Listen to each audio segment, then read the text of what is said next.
happen to work for the state, and if I have to watch your cheeks hanging out again, I will call CPS. We're all sitting over here. You don't get to touch me. No, look.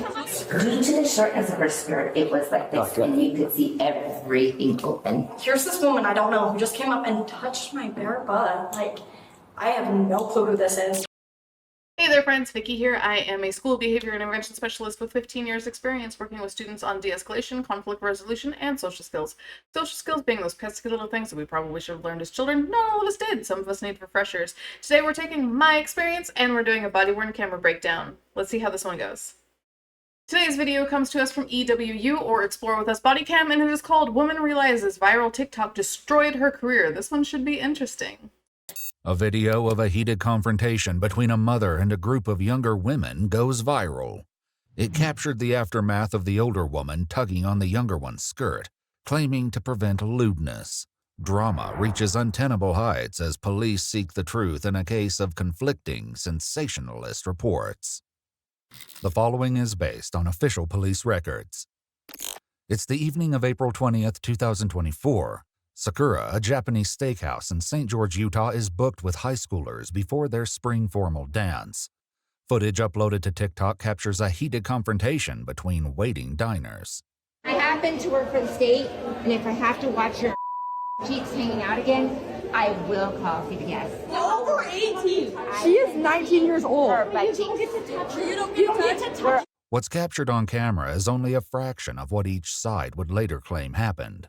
You don't get to touch her. We're all sitting over here. You don't get to touch me. No, look. The clip, posted by CC Snow, is viewed over 500,000 times within hours. But what viewers don't know yet is that the woman threatening to call CPS does in fact work inside the Utah Attorney General's office. Why are you? No, it's not appropriate. The older woman, later identified as 48-year-old Ida Ann Lorenzo, files an incident report with the St. George Police Department as she perceives that her family's safety is at stake. We were at a restaurant yesterday. I was sitting with a 10-year-old sitting on my right-hand side. A bunch of girls walk in. Their skirts were so short that as we're standing there, I see the 10-year-old pointing to one of them, and you could see her entire and the butt cheeks and everything hanging out. And immediately I was like, oh my God, that is completely inappropriate. We do not need to be sitting at a restaurant having a 10-year-old look at someone's private parts. But they were saying that this particular group of girls, they're called the Slut Squad, and they were just bullies. They bullied everybody around them. And in my opinion, if 17-year-olds that are going to a high school ball are sitting there calling them bullies and they're known and labeled as the stripper squad, in my opinion, they're fully aware that the behavior is not okay. She claims to have only acted because the police could not in a timely manner. She meets the responding officer the following day. Hello, are you Ida? Yes. Hi. Hi. Good. Good to meet you.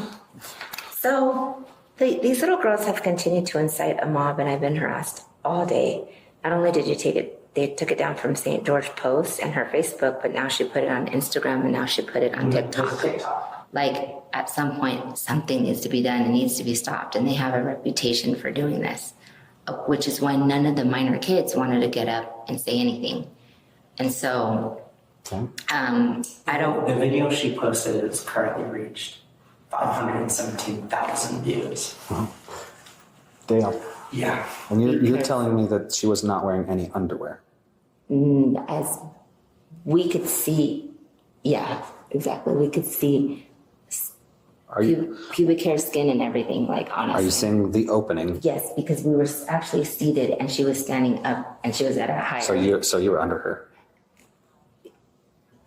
Due to the shortness of her skirt, it was like this, and you could see everything open. Not only were there minors involved that were all seated around me, but my son was present as well.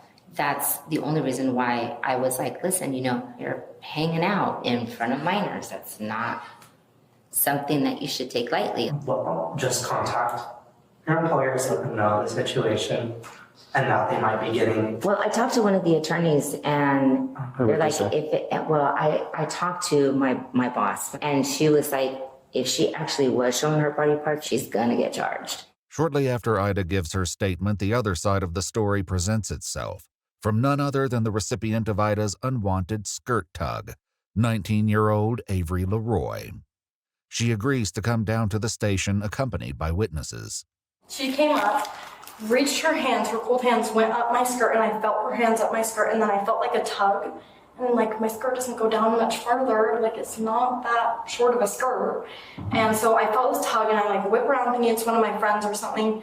And I'm just kind of standing there in shock. So I'm like, here's this woman I don't know who just came up and touched my bare butt. Like, I have no clue who this is. So I stood behind her and I was like, go like this with my clothing. And I was like, you know, you should probably cover up. And then at that point, she turned and she was like that. And as you can see, they were mob rushing at me as I was trying to stand behind her to cover her butt. She does that, and then she says, you're underage, you should probably hide that. If you think I'm underage, why are you touching a minor at all? Especially if you think I don't have underwear on. Yeah, the logic wasn't there. No. And then she came back up a second time after Avery came up. Our other friend Avery, fun fact, same name, she was standing right next to her. And the second time she came up, she touched both their hips and squeezed them, like pinched us, and said she was going to call Child Protective Services if she saw them. The rest was on video. I saw the video, and I think 57,000 other people saw it too. Yeah. More of Avery's friends join her at the police station to give witness statements. What did she say exactly before? Because the video doesn't, it's bits and pieces, but did she identify who she was? She just said, I work for this state, and pulled out an ID and it just said her name. But none of So us she saw gave her you that. name. Yeah. Like, we didn't find it until we posted it on and she was like, I work for this state, you guys are all done. Like, I'm calling the cops and CPS. Like, you guys are toast. And we're like, toast for what? As the other side of the story appears to fill in, one of Avery's friends makes a claim about Ida's activities before the incident that night. One of our friends that was at the birthday dinner with us, after that happened, she sent the video to her mom. Her mom said, no way, that lady was at the brewery less than an hour ago causing a crazy scene. And so then she showed up there, and when she was looking at us, like her eyes, she wouldn't look at anybody in the eyes when she was talking. Like, she just did not seem normal. I got a standing ovation from everyone that was seating behind me. That's totally beside the point legally. But because of the sensitivity of the nature, and everyone thought she was a minor because she did look like a minor, and there was a ton of kids. It was the high school ball. Did you think she was a minor? Yes, I did. I actually thought she was, and that's why I was like, I just don't understand. He I don't got understand why charged. you went up and touched her. While the officer attempts to argue personal space, Ida redirects focus to the opposing group, who she argues is known for disruptive antics. Atop the applause she claims to have received, she says she has the full support of the restaurant owner. The only problem is that Avery makes the same claim. The restaurant comps our meal, like they gave us 20% off our meal, like they felt so bad. The restaurant was on our side completely. They didn't say my skirt was too short at all. After Ida claims over the phone that a former employer requests that she close her LinkedIn profile, she returns to the police station to fill out a witness statement form. I had my concerns from the get-go. And I'm going to just be straight up with you because this is kind of where we're at. You said you talked to her first. Right, I was trying to talk to her, yes. After you pulled her skirt. Well, I covered her up. Do you understand how a reasonable person would be like, I was just touched? No conversation before that? And then I actually thought she was a high school I didn't ask her. That's worse. The rest of all That's the what I kids mean. over there. That's worse. That makes it worse for me. I don't like that. You mentioned that you saw this girl's opening, pubic hair, Well, we could creases, all of the above. Yep. The girl has sent me a video of her twirling in that skirt, photos of the skirt. She was wearing underwear and shorts underneath her underwear. Do you want me to put out there into the whole world that I saw her vagina? I don't want you to touch her first off. How much did you drink that night? I actually hadn't been drinking at all. You were not drinking at all? No, not before that. Not before, it was after? Right. We had dinner. We actually sat down and we had dinner. You don't think alcohol is impairing your judgment for this? No. And when you're saying, I work for the state, I'm this and that, I'll do this, you're airing out that you got to be held to a little higher standard like me. The hardest part for me with this is I understand your concerns as maybe a mother and as a community citizen. I get that. But well, not to mention you that took action on this. There was no incident. You created it. You put it into action. The consequences of your actions have been all of this. This has nothing to do with them. Today, you're going to be placed under arrest for sexual battery. Okay? So that's the unfortunate side of all this. You're arresting me? Right now you are under arrest, okay? So if you'll just face my sergeant and put your hands behind your back. Ida is placed in handcuffs without incident while the sergeant calls her son to pick up her car parked outside. I have to say that officer was doing a phenomenal job explaining. He wasn't arguing. He was stating the facts so clearly, so wonderfully. Good job on that, officer. Obviously, what the officer was saying was so correct. You don't just walk up to an individual, especially if you believe that they are a minor, and adjust their clothing for them. People that I know, that I've known for years, if their clothing is in a way that needs to be adjusted, I will tell them or say, hey, can I fix that for you before I even touch them? You don't just walk up to somebody and adjust their clothing. This flabbergasts me, and I think the officer may have been correct that there may have been a substance on board to have that be this lady's reaction rather than communicating or anything like that, even saying, hey, your skirt's showing everything. I mean, working at a school, I have to dress code students a lot, and you just kind of walk up to them and, hey, you're kind of showing stuff you probably don't want to be showing. Can you pull it down a little bit? And you have that conversation. You don't just pull it down for them. So, wow. But I'm probably going to lose my job now because of it. And all I was trying to do is to be conscientious of the fact that she was really exposing herself. And, you know, I've already told you, so I probably just should quit talking at this point. Ida Lorenzo was booked at the Purgatory Correctional Facility in Hurricane, Utah for sexual battery. According to news sources, the Office of the Utah Attorney General terminated her employment the next day. And despite wielding her position like a sword, she'd only been employed as a probationary worker for a little over a month. On July 28, 2024, Ida entered a plea in abeyance for a reduced Class B misdemeanor charge that would carry no sentence. Following a hearing which took place on July 29, 2025, the case was dismissed. This one was definitely a little bit different because it was more about the incident and what happened than about the communication and interactions between the officers and the subject in the video.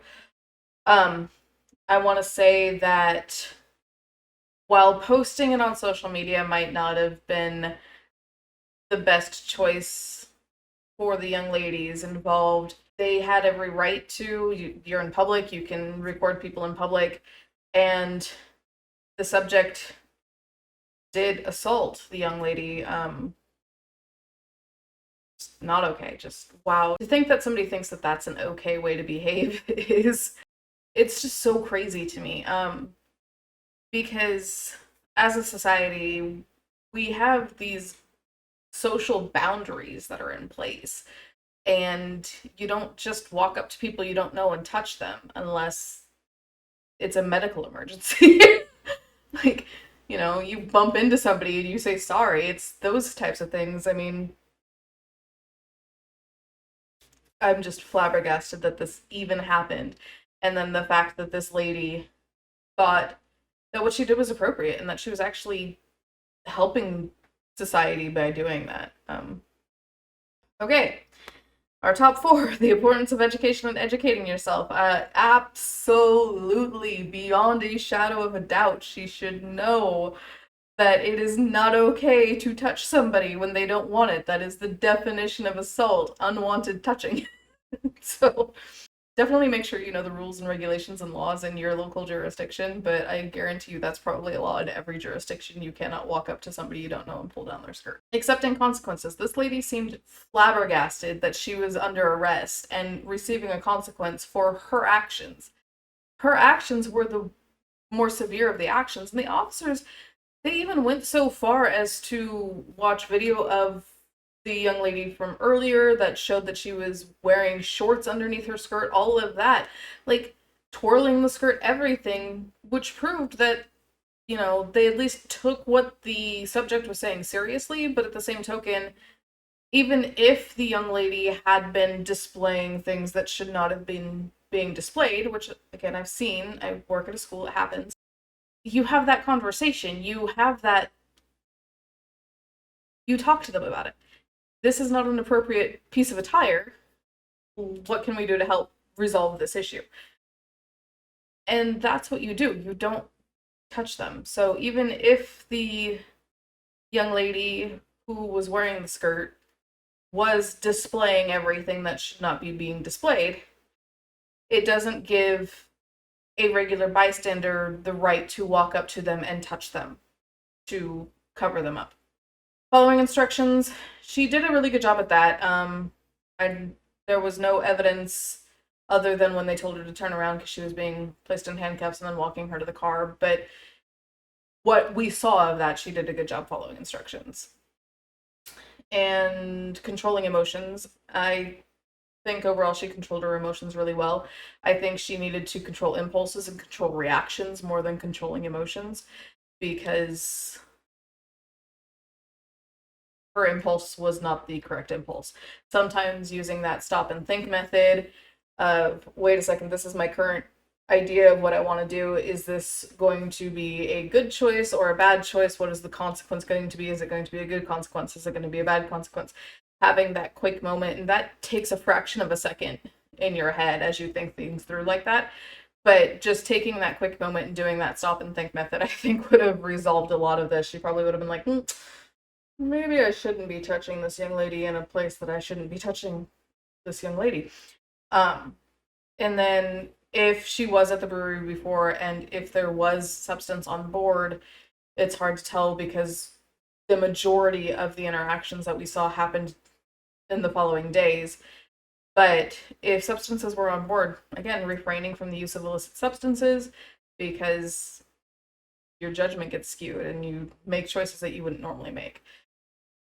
So let me know what you thought. I thought the officers did a great job. They were kind, cooperative. They worked really well with both the younger group of girls and our subject. I liked how they did what they did. So great job to those officers. But let me know what you thought. Did they do a good job? What did you think of our subject? What social skills would you put on the subject? Like, comment, subscribe. I'll see you all in the next one. Bye, friends.